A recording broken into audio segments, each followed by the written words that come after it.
ಬನ್ನಿ ಇವತ್ತು ಒಂದು ಅದ್ಭುತವಾದ ಕಥೆ ಕೇಳೋಣ.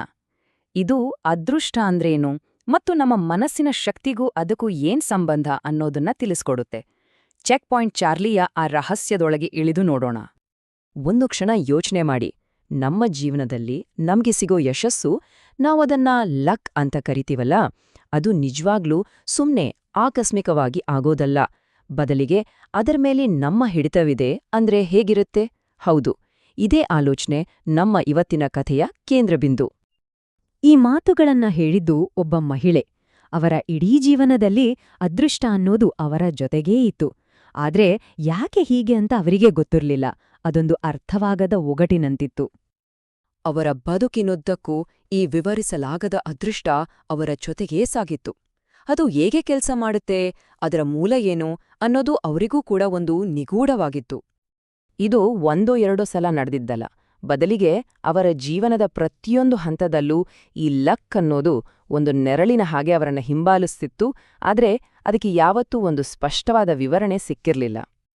ಸರಿ, ಈಗ ಅವರ ಜೀವನದ ಅತ್ಯಂತ ಕಠಿಣ, ನಾಟಕೀಯ ಮತ್ತು ನಿರ್ಣಾಯಕ ಕ್ಷಣಕ್ಕೆ ಹೋಗೋಣ. ಇದು ಅವರೊಳಗಿದ್ದ ಆ ಅಜ್ಞಾತ ಶಕ್ತಿಯ ಒಂದು ನಿಜವಾದ ಅಗ್ನಿ ಪರೀಕ್ಷೆ ಆಗಿತ್ತು. ಸ್ಥಳ: ಪೂರ್ವ ಬರ್ಲಿನ್. ವರ್ಷ 1983. ಇಡೀ ಜಗತ್ತೇ 2 ಭಾಗವಾಗಿ ನಿಂತಿದ್ದ ಕಾಲ. ಎಲ್ಲೆಲ್ಲೂ ಒಂದು ರೀತಿಯ ಉದ್ವಿಗ್ನ ವಾತಾವರಣ. ಅಂತಹ ಜಾಗದಿಂದ ಪಾರಾಗೋಕೆ ಅವರು ಆರಿಸ್ಕೊಂಡ ದಾರಿ ಅದೆಷ್ಟು ಅಪಾಯಕಾರಿಯಾಗಿತ್ತು ಅಂದ್ರೆ, ಅದೊಂದು ಕಾರಿನ ಡಿಕ್ಕಿಯೊಳಗೆ ಉಸಿರುಗಟ್ಟಿಕೊಂಡು ಮಾಡುವ ಪ್ರಯಾಣ ಆಗಿತ್ತು. ಅವರು ದಾಟಬೇಕಾಗಿದ್ದ ಜಾಗ ಚೆಕ್ ಪಾಯಿಂಟ್ ಚಾರ್ಲಿ. ಆ ಕಾಲದ ಅತ್ಯಂತ ಅಪಾಯಕಾರಿ ಗಡಿಗಳಲ್ಲಿ ಒಂದು ಸಣ್ಣ ತಪ್ಪು ಕೂಡ ಸಾವಿಗೆ ಕಾರಣವಾಗಬಹುದಿತ್ತು. ಆ ಪ್ರಯಾಣ ಯಶಸ್ವಿಯಾಯಿತು. ಆ ಒಂದು ಘಟನೆ ಅವರ ಜೀವನವನ್ನೇ ಸಂಪೂರ್ಣವಾಗಿ ಬದಲಾಯಿಸ್ಬಿಡ್ತು. ಅಲ್ಲಿಗೆ ಅವರ ಹಳೆ ಜೀವನ ಮುಗಿದು ಒಂದು ಹೊಸ ಅಧ್ಯಾಯವೇ ಶುರುವಾಗಿತ್ತು. ಅಂತಹ ಅಪಾಯಕಾರಿ ಸಂದರ್ಭದಲ್ಲಿ ಅವರ ಮನಸ್ಥಿತಿ ಹೇಗಿತ್ತು ಗೊತ್ತಾ? ನಾನು ಇದನ್ನ ಸಾಧಿಸಬಲ್ಲೆ, ನಾನು ಪಾರಾಗಬಲ್ಲೆ ಅನ್ನೋ ಒಂದು ಅಚಲವಾದ ನಂಬಿಕೆ ಅವರಲ್ಲಿತ್ತು. ಬಹುಶಃ ಅವರ ಆ ಅದೃಷ್ಟದ ಹಿಂದಿನ ರಹಸ್ಯಕ್ಕೆ ಸಿಕ್ಕ ಮೊದಲ ಸುಳಿವು ಇದೇ ಆಗಿತ್ತು. ಆ ಘಟನೆ ನಡೆದು ಹಲವು ವರ್ಷಗಳ ನಂತರ ಅವರ ಜೀವನದ ಎಲ್ಲಾ ಪ್ರಶ್ನೆಗಳಿಗೂ ಉತ್ತರ ಸಿಕ್ಕಂತಹ ಒಂದು ಕ್ಷಣ ಬರುತ್ತೆ. ಬನ್ನಿ ಈಗ ಆ ಕ್ಷಣಕ್ಕೆ ಹೋಗೋಣ. ವರ್ಷಗಳ ನಂತರ ದಿ ಸೀಕ್ರೆಟ್ ಅನ್ನೋ ಒಂದು ಸಿನಿಮಾ ನೋಡಿದಾಗ ಅವ್ರಿಗೆ ಜ್ಞಾನೋದಯವಾದ ಹಾಗಾಯಿತು. ಅವರ ಬದುಕಿನ ಎಲ್ಲಾ ಅನುಭವಗಳಿಗೆ, ಅವರ ಎಲ್ಲಾ ಪ್ರಶ್ನೆಗಳಿಗೆ ಅಲ್ಲಿ ಉತ್ತರ ಸಿಕ್ಕಿತ್ತು. ಆ ಕ್ಷಣದಲ್ಲಿ ಅವರಿಗೆ ಅರ್ಥವಾಯಿತು, ಇಷ್ಟು ದಿನಗಳ ಕಾಲ ಅವರು ಅದೃಷ್ಟ ಅಂತ ಅಂದುಕೊಂಡಿದ್ದು ಅದು ಅದೃಷ್ಟ ಅಲ್ಲವೇ ಅಲ್ಲ, ಅದು ಒಂದು ಕೇಂದ್ರೀಕೃತ ಉದ್ದೇಶದ, ಒಂದು ದೃಢ ಸಂಕಲ್ಪದ ಫಲಿತಾಂಶ ಅಂತ. ಅವರ ಇಡೀ ದೃಷ್ಟಿಕೋನವೇ ಬದಲಾಗಿ ಹೋಯಿತು.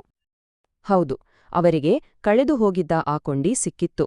ಸುಮ್ನೆ ಅದೃಷ್ಟಕ್ಕಾಗಿ ಕಾಯೋದಲ್ಲ, ಬದಲಿಗೆ ತಮಗೆ ನಿಜವಾಗಿಯೂ ಏನು ಬೇಕು ಅನ್ನೋದರ ಮೇಲೆ ಪೂರ್ತಿಯಾಗಿ ಪ್ರಜ್ಞಾಪೂರ್ವಕವಾಗಿ ಗಮನಹರಿಸುವುದು. ಹಾಗಿದ್ರೆ ಏನಿದು ನಂಬಿಕೆಯ ಶಕ್ತಿ? ಈ ಹೊಸ ತತ್ವವನ್ನ ಸ್ವಲ್ಪ ಸರಳವಾಗಿ ಬಿಡಿಸಿ ನೋಡೋಣ ಬನ್ನಿ. ಏನಿದರ ಅರ್ಥ? ಅಂದ್ರೆ ತಮಗೆ ಬೇಕಾದ ಫಲಿತಾಂಶ ಹೇಗಿರಬೇಕು ಅಂತ ಮನಸ್ಸಿನಲ್ಲಿ ಸ್ಪಷ್ಟವಾಗಿ ಚಿತ್ರಿಸಿಕೊಳ್ಳೋದು.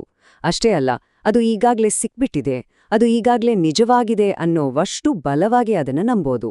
ಇದುವೇ ಆ ರಹಸ್ಯದ ಮೂಲ. ಕಥೆ ಅಲ್ಲಿಗೆ ನಿಲ್ಲಲ್ಲ. ಕೇವಲ ಬರ್ಲಿನ್ನಿಂದ ಪಾರಾಗಿದ್ದಷ್ಟೇ ಅಲ್ಲ, ಈ ತತ್ವವನ್ನ ಅವರು ಜೀವನದ ಬೇರೆ ಬೇರೆ ಸಂದರ್ಭಗಳಲ್ಲೂ ಬಳಸ್ಕೊಂಡ್ರು. ಉದಾಹರಣೆಗೆ, ಕ್ಯಾನ್ಸರ್ನಿಂದ ಬೇಗನೆ ಗುಣಮುಖರಾಗಿದ್ದು, ಅನಿರೀಕ್ಷಿತವಾಗಿ ಹಣಕಾಸಿನ ಸಹಾಯ ಸಿಕ್ಕಿದ್ದು, ಅಂದುಕೊಂಡಂತೆ ಪ್ರವಾಸ ಹೋಗಿದ್ದು, ಇವೆಲ್ಲವೂ ಅದೇ ನಂಬಿಕೆಯ ಫಲವೇ. ಹಾಗಿದ್ರೆ ಈ ಆಂತರಿಕ ನಂಬಿಕೆಯ ಬಗ್ಗೆ ಬೇರೆಯವರಿಗೆ ಮನವರಿಕೆ ಮಾಡಿಕೊಡೋದು ಹೇಗೆ? ಅವರ ಪ್ರಕಾರ ಅದಕ್ಕೆ ದೊಡ್ಡ ದೊಡ್ಡ ಮಾತುಗಳೇ ಬೇಕಿಲ್ಲಂತೆ. ಒಬ್ಬರೊಳಗಿನ ಆ ಅಚಲವಾದ ನಂಬಿಕೆಯೇ ಎಲ್ಲವನ್ನೂ ಹೇಳುತ್ತೆ. ಈಗ ಕಥೆಯ ಕೊನೆಯ ಭಾಗಕ್ಕೆ ಬರೋಣ. ಈ ತತ್ವ, ಈ ಜ್ಞಾನ ಕೇವಲ ಅವರಿಗೇ ಸೀಮಿತವಾಗ್ಲಿಲ್ಲ, ಅದು ಮುಂದಿನ ಪೀಳಿಗೆಗೂ ಬಳುವಳಿಯಾಗಿ ಹೋಯಿತು. ತಾನು ಕಲಿತ ಈ ಅಮೂಲ್ಯವಾದ ಜೀವನ ಪಾಠವನ್ನ ಅವರು ತಮ್ಮ ಮಗಳಿಗೂ ಕಲಿಸಿದ್ರು. ಹೀಗೆ ಈ ಜ್ಞಾನ ಮುಂದಿನ ಪೀಳಿಗೆಗೂ ತಲುಪಿತು. ಈ ಕಥೆ ಒಂದು ಸುಂದರ ಅಂತ್ಯವನ್ನ ಕಾಣುತ್ತೆ. ಹಾಗಿದ್ರೆ ಇಡೀ ಕಥೆಯ ಸಾರಾಂಶ ಇಷ್ಟೇ. ಒಂದು ಗುರಿಯನ್ನ ಸಾಧಿಸುವುದನ್ನ ನಮ್ಮ ಮನಸ್ಸಿನ ಕಣ್ಣುಗಳಿಂದ ಸ್ಪಷ್ಟವಾಗಿ ನೋಡಲು ಸಾಧ್ಯವಾದರೆ ನಾವು ಅರ್ಧದಾರಿ ಗೆದ್ದ ಹಾಗೆಯೇ. ಹಾಗಾದ್ರೆ ಈ ಕಥೆಯಿಂದ ನಾವು ಕಲಿಯಬೇಕಾದ್ದು ಏನು? ನಮ್ಮ ಮನಸ್ಸಿನ ಕಣ್ಣುಗಳಲ್ಲಿ ನಾವು ಕಾಣುವ ಭವಿಷ್ಯವೇ ನಮ್ಮ ವಾಸ್ತವವಾಗುತ್ತೆ ಅನ್ನೋದಾದ್ರೆ, ನಮಗಾಗಿ ನಾವು ಯಾವ ಭವಿಷ್ಯವನ್ನ ರೂಪಿಸ್ಕೋಬೋದು? ಏನನ್ನು ನೋಡಲು ಆಯ್ಕೆ ಮಾಡ್ಕೊಳ್ತೇವೆ? ಇದೊಂದು ನಿಜವಾಗಿಯೂ ಯೋಚಿಸ್ಬೇಕಾದ ವಿಷಯ ಅಲ್ವಾ?